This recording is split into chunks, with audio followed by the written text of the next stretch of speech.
2025-26 సంవత్సరానికి Lions club Srikakulam central నూతన అధ్యక్షులుగా డాక్టర్ పైడి సింధూరా ఏకగ్రీవంగా ఎన్నికయ్యారని lions club Srikakulam central mentor lion Natukula Mohan సోమవారం తెలిపారు.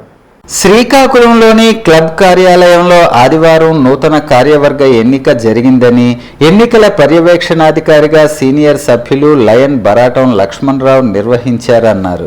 కార్యదర్శిగా టెక్కం రామ్ గోపాల్, కోశాధికారిగా బరాటం కృష్ణ చైతన్య, ఉపాధ్యక్షులుగా బి ఉమామహేశ్వరరావు, ఉర్లాం శివతేజ పట్నాయకులు ఎన్నికయ్యారని, 2025 జూలై 1 నుంచి 2026 జూన్ 30 వరకు ఈ నూతన కార్యవర్గం పనిచేస్తుందని zone chairman Ponnada Ravikumar, DC doctor Badana Devabhushan Rao తెలిపారు.